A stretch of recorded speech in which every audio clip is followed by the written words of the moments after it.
Un duo qui ne mâche pas les mots et qui ne recrachera certainement pas la nouvelle telle qu'elle. Brick Villemur.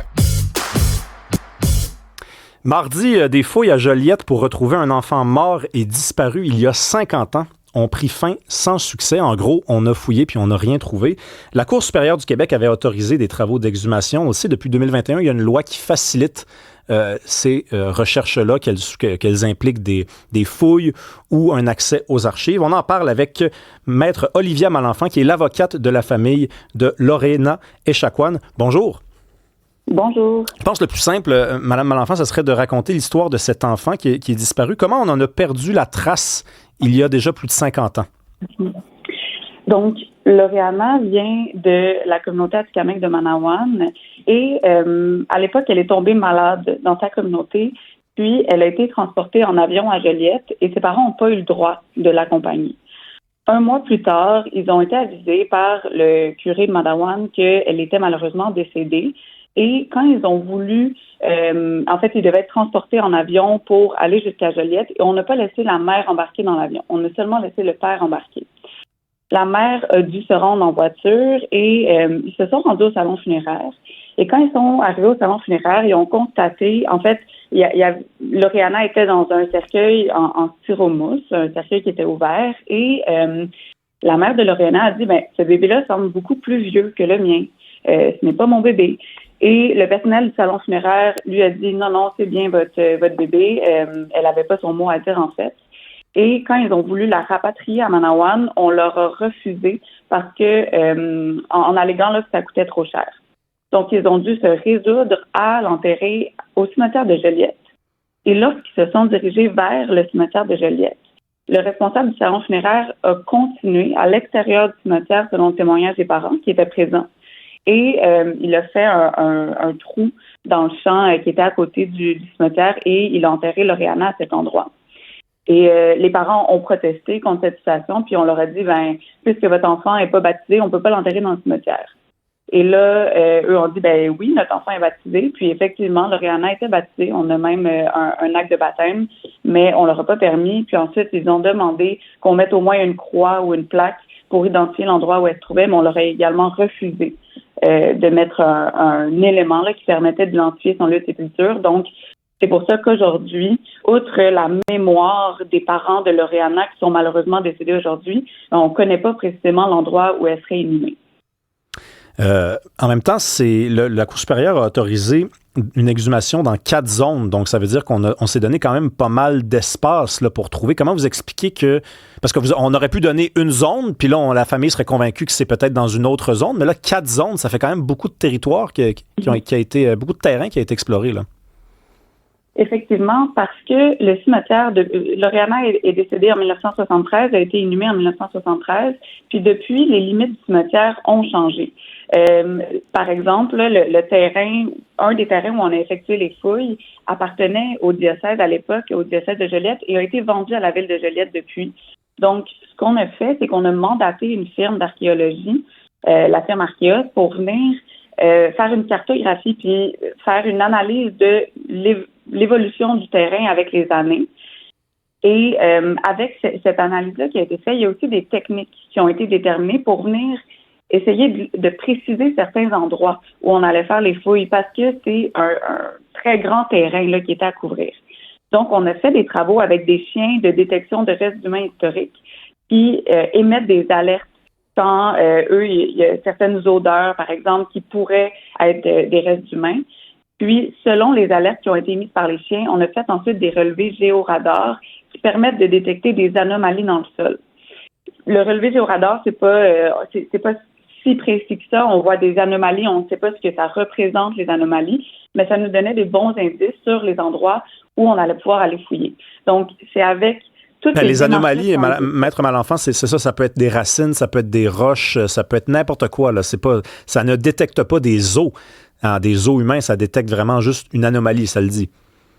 Exact. Ça pourrait être la terre qui est plus compacte. C'est sûr qu'il y a différentes anomalies. Les experts sont capables d'analyser les résultats, mais c'est pas 100% efficace. On voit pas des os dans le sol précisément. Donc, c'est pour ça qu'avec ces différents résultats-là, on est venu cibler 4 secteurs où on allait procéder aux travaux d'exploration pour essayer de retrouver l'Oriana. Puis c'est ces 4 secteurs-là qui ont fait l'objet là, de l'autorisation par la Cour supérieure. Mais on vous écoute là expliquer comment on en est venu à déterminer les zones qui étaient privilégiées pour trouver le corps. On a utilisé des chiens, on a utilisé un géoradar. Est-ce qu'il aurait fallu utiliser autre chose? Est-ce que ça va pas assez loin comme sac d'outils pour trouver? Parce qu'on ne l'a pas trouvé, puis on sait à peu près qu'elle était là. Donc là, c'est sûr que ça donne du gaz à ceux qui doutent là, de la présence d'enfants autochtones dans les sols.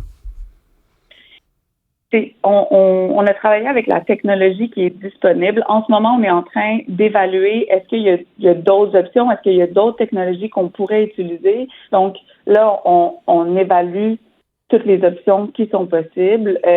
Il y avait certaines expertises, certaines méthodes qui avaient été ciblées, qu'on espérait pouvoir fonctionner. Mais ça ne veut pas dire que c'est au contraire. Là, ça ne veut pas du tout dire que l'Oriana ne serait pas là. C'est juste qu'il faut voir quelles informations on avait, quelles démarches on a fait, puis qu'est-ce qu'on peut faire là dans le futur pour s'assurer qu'on va bien la retrouver. Mais est-ce que vous doutez des renseignements que vous avez quant à l'emplacement? Parce que est-ce que vous commencez à douter de ça? Est-ce que vous commencez à penser que peut-être qu'on vous a comme dirigé vers la mauvaise place? Pour l'instant, on n'est pas à cette étape-là du doute. On est vraiment à l'étape de s'asseoir, de récolter toutes les informations qu'on a eues, de voir est-ce que, par exemple, on a creusé au mauvais endroit? Est-ce que ça pourrait être juste à côté? Parce que les zones qu'on a ciblées sont assez précises. On n'a pas fait tout le terrain au complet. Okay. Donc, on n'est pas à l'étape du doute, mais c'est sûr qu'on évalue toutes nos options. La fameuse loi là, dont je parlais, qui est en vigueur depuis 2021, c'est la loi 79. C'est une loi qui facilite les recherches d'enfants disparus. Savez-vous combien d'enfants au Québec on a retrouvé en vertu de cette loi-là depuis 2021? Moi, j'ai essayé de trouver la réponse, puis il manque peut-être un peu de transparence, mais c'est difficile là, de trouver le nombre total d'enfants qui ont été retrouvés. Donc, retrouver ça, j'ai pas exactement le nombre, mais il y a des recherches qui sont faites pour environ 250 enfants, si je me trompe pas. Des enfants qui ont été retrouvés, il y en a plusieurs là-dedans parce que ce que ça implique, la loi, c'est qu'une famille fait des demandes, puis après ça, il y a des démarches pour obtenir la documentation. C'est cette manière-là que les familles vont être en mesure de retrouver, par exemple, un enfant qui a été transporté à l'hôpital à l'époque, puis qui est enterré dans un cimetière qui est loin de sa communauté. Donc, ce que je peux vous dire, c'est qu'il y a des recherches qui ont été faites ou qui sont en cours pour 250 enfants. Mais pour le nombre retrouvé exact, ça, je ne l'ai pas malheureusement. Quand j'ai appris, moi, il y a quelques heures qu'il y avait des fouilles, je vous avoue que j'étais content parce que, pas parce que, vous me comprenez, là, j'étais pas content parce que c'est arrivé, mais j'étais content qu'on aille de l'avant parce que ça fait des années qu'on fait l'association que je trouve très maladroite entre anomalies détectées par un géoradar et corps d'enfants. Radio-Canada avait titré, il y a quelques années, 215 corps d'enfants parce qu'il y avait eu des anomalies qui avaient été identifiées par un géoradar. Or, on n'a jamais fouillé à Kamloops, vous le savez, on n'a jamais fait ça, notamment parce que chaque nation autochtone a ses rituels, a son rapport à la mort, un rapport qui peut être sacré, moins sacré au territoire. Est-ce que vous êtes quand même en mesure de nous dire que ça ralentit un peu le processus? Il y a beaucoup de fouilles qui ne sont même pas encore amorcées parce que on ne veut pas aller de l'avant avec ces fouilles-là, mais quand même, on affirme quand même haut et fort qu'il s'agit de corps alors que les corps n'ont pas été déterrés. Mm-hmm. Ben, je pense que c'est important de respecter chaque croyance puis chaque volonté de la famille. C'est pas chaque famille qui fait son deuil de la même façon, qui veut aussi obtenir des réponses de la même façon. Donc, nous aussi, on le voit dans le cadre de la loi, il y a certaines familles qui ne désirent pas, par exemple, faire des demandes d'exhumation. Il y en a d'autres qui veulent le faire. Donc, c'est important d'y aller au rythme de chaque famille, puis selon leur volonté. Mais vous êtes d'accord, Mme Malenfant, que si on respecte la volonté des nations autochtones, des familles, il faut aussi ne pas faire courir la rumeur voulant qu'il y a forcément un enfant là parce qu'un géoradar l'a identifié. Je veux dire, à Kamloops, ça a fait la une du New York Times, puis on n'a toujours pas fouillé. Mais si on respecte la volonté de ne pas fouiller, il ne faut quand même pas non plus dire qu'il y a forcément des corps en dessous. Vous êtes d'accord? Mais ça, honnêtement, je vais pas me prononcer par rapport à ça, considérant que c'est pas le dossier qui nous occupe, là. Je pense que l'important, comme j'avais mentionné, c'est qu'avec la petite Lauriana, on a fait toutes ces démarches-là, puis qu'on continue les démarches pour essayer de la retrouver. Puis concrètement, qu'est-ce qui va se passer dans les prochaines semaines pour le cas de la petite Lauriana? Il y a tout un langage technique légal là, qui nous intéresse pas forcément, mais quand est-ce que vous allez pouvoir recommencer à chercher, d'après vous? Donc, pour le moment, le jugement qui autorisait les travaux d'exhumation nous donnait jusqu'à la fin juin pour éventuellement demander une prolongation pour pouvoir continuer les travaux. Donc, maintenant, bon, les travaux se sont déroulés cette semaine. On laisse un peu la poussière retomber. C'est un gros choc pour la famille. Il y a beaucoup d'espoir, beaucoup d'attentes par rapport à ce processus-là. Puis, c'est difficile de recevoir toutes ces nouvelles-là. Donc, on évalue toutes nos options. Comme je vous disais, on regarde qu'est-ce qui a été fait, quelles informations on avait à notre possession, puis qu'est-ce qu'on peut faire pour la suite.